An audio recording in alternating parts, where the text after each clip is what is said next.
अमित साटम यांनी केलेल्या वक्तव्यावरून आता राज ठाकरे यांनी देखील प्रतिक्रिया दिलेली आहे, पोस्ट केलेली आहे।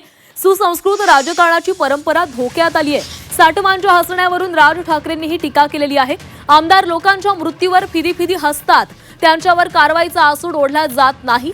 महाराष्ट्राच्या राजकारणामध्ये चुकीचे पायंडे पडतायत, मुख्यमंत्री कठोर भूमिका घेतील अशी अपेक्षा आहे, असं फेसबुक पोस्टमधून राज ठाकरे यांनी म्हटलेलं आहे।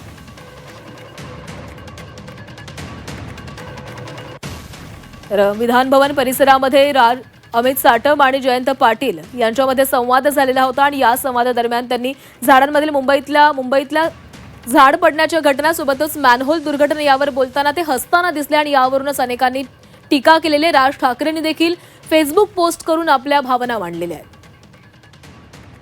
महाराष्ट्राच्या राजकीय नेत्यांच्या विचारांचं आणि उमेदपणाचं एक कौतुक आणि कुतूहल साऱ्या देशात होतं, पण गेल्या काही वर्षांमध्ये आपण आपली बरोबरी उत्तरेकडील काही मागास विचारांच्या राज्यांबरोबर करायला लागलोय हे आता स्पष्टपणे जाणवतंय। तुमचा एक आमदार आणि पदाधिकारी लोकांच्या मृत्यूवर फिदी हसतो आणि त्यावर कारवाईचा एकही आसूड ओढला जात नाहीये।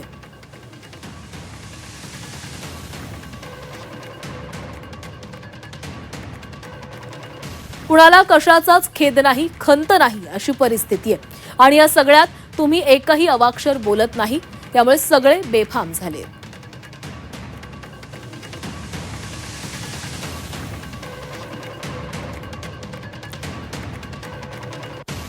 या महाराष्ट्राच्या मुख्यमंत्र्यांकडून काही संकेतांची अपेक्षा कायम असते, मग तो कुठल्या का पक्षाचा का असेना त्याचा अपेक्षाभंग करू नका, अन्यथा देवेंद्र फडणवीस हा माणूस फक्त स्वकीयांच्या चुकांना पाठीशी घालणारा भाऊ इतकीच तुमची प्रतिमा राहील।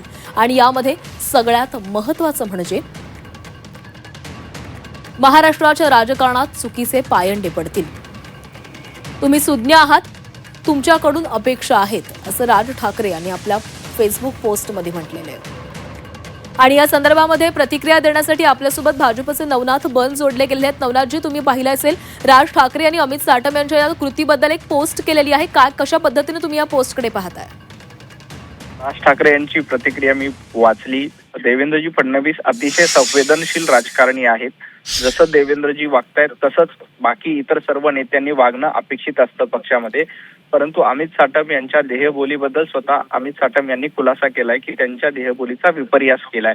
तर मला वाटतं की मुंबईमध्ये ज्या दोन घटना घडल्या होत्या, चेंबूरची घटना आणि कुर्ल्याची घटना, अतिशय दुर्दैवी घटना आहेत आणि या घटनेनंतर कुठेही कुणालाही पाठीशी घालण्याचं काम मुंबई महापालिकेने केलं नाही, मुख्यमंत्री देवेंद्रजी फडणवीसांनी केलं नाही।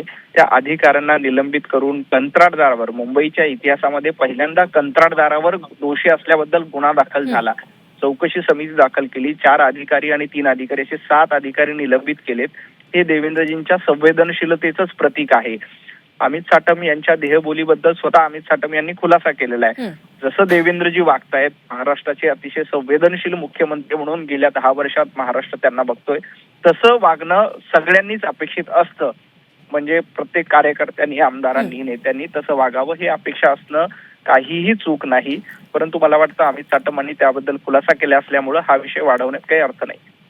धन्यवाद नवनाथजी, तुम्ही दिलेल्या प्रतिक्रियेसाठी।